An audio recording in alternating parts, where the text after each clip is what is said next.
Autrefois, il était connu comme étant l'homme le plus dur de la planète. My style is impetuous, my defense is impregnable, and I'm just ferocious. I want your heart, I want to eat his children. Praise be to Allah. Bienvenue sur WatchMojo.com et aujourd'hui nous portons un regard sur la vie et la carrière de Mike Tyson. Michael Gerard Tyson est né le 30 juin 1966 à Brooklyn, New York. Durant sa jeunesse troublée, il a été arrêté plus de 30 fois avant l'âge de 13 ans. La mort de sa mère, 3 ans plus tard, l'a mis sous la garde légale de Cus D'Amato, un entraîneur de boxe. Au début des années 1980, Tyson a gagné 2 médailles d'or aux Jeux olympiques juniors. Sa carrière professionnelle a débuté en 1985 quand il a assommé Hector Mercedes dans la première ronde. Il a gagné la moitié de ses combats avec un KO de première ronde dans l'année qui a suivi. L'attention des médias a augmenté et le jeune boxeur a gagné son premier combat à la télévision nationale contre Jesse Ferguson en 1986. They have it planned in their mind to beat me is to jab, pot shot, and grab me. But it's 10 rounds. Eventually, I'm gonna catch them. Tyson a aussi assommé Trevor Berbick dans la deuxième ronde de son premier combat pour un titre. En gagnant le championnat poids lourd du World Boxing Council à l'âge de 20 ans, il est devenu le plus jeune champion poids lourd de l'histoire. En 1987, Tyson a gagné le titre du World Boxing Association après un combat contre James Smith et a pris le titre de l'International Boxing Federation après une victoire sur Tony Tucker. Sa popularité était à son sommet et il est devenu le premier poids lourd à simultanément gagner les ceintures du WBC, WBA et IBF. La victoire la plus mémorable de Tyson en 1988 a été son KO sur Michael Spinks en moins de 2 minutes dans la première ronde. Cependant, sa vie hors du ring souffrait.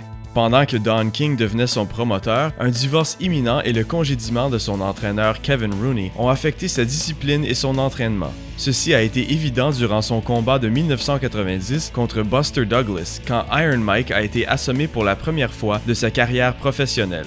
Tyson a rebondi et a gagné ses prochains combats. Il espérait regagner son titre de champion mondial poids lourd incontesté dans un combat contre le champion du moment Evander Holyfield. Cependant, une blessure durant son entraînement a forcé Tyson à se retirer. En 1992, une accusation de viol venant d'une participante au concours Miss Black America a résulté en une sentence de prison de 10 ans. Il a été libéré après 3 ans et est retourné à la boxe en 1995. Son combat de retour contre Peter McNeely a généré beaucoup d'intérêt auprès des médias et du public. L'année d'après, il a regagné les titres WBC et WBA avec 2 autres victoires KO. En 1996, Tyson a perdu le titre WBA contre Holyfield dans un combat appelé Finally. Si la victoire de Holyfield a surpris bien des gens, c'est leur deuxième combat en 1997 qui est devenu un des événements sportifs les plus controversés de l'histoire. Durant le combat The Sound and the Fury, Tyson a été disqualifié pour avoir mordu Holyfield sur les 2 oreilles. Plus tard, il a déclaré que ceci était sa réaction au coup de tête non pénalisé de Holyfield durant le combat.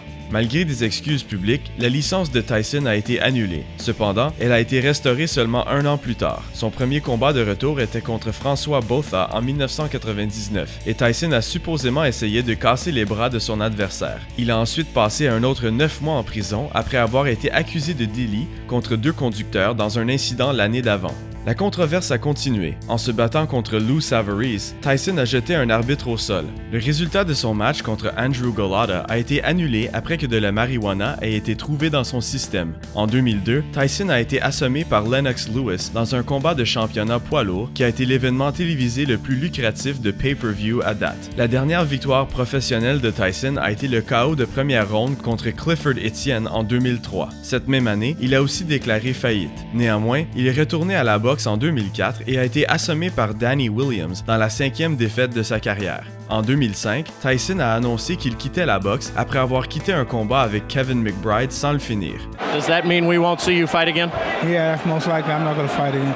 I'm not going to disrespect the sport anymore by losing to this caliber of fighters. Cependant, ces troubles financiers ont bientôt mené à des combats d'exhibition et la promotion de certains produits. Il a aussi été envoyé en désintoxication en 2007 après s'être fait arrêter pour conduite en état d'ébriété ainsi que pour une charge reliée à la drogue. Une tragédie est survenue 2 ans plus tard quand sa jeune fille est décédée après s'être mêlée au fil d'un tapis roulant. Tyson a subséquemment reformé sa vie et en 2011 a annoncé sa sobriété et le fait qu'il était devenu végétalien. Il a aussi lancé son émission sur Animal Planet intitulée Taking on Tyson. Sur cette émission, il a démontré sa passion pour les pigeons en les faisant courser. Cette même année, Tyson a été introduit au International Boxing Hall of Fame. Son style de combat féroce, ses nombreuses victoires et son comportement controversé ont fait de Mike Tyson une des plus grandes stars sportives des années 1980 et 1990. De plus, sa personnalité surprenante a fait de lui un personnage réputé dans la culture populaire.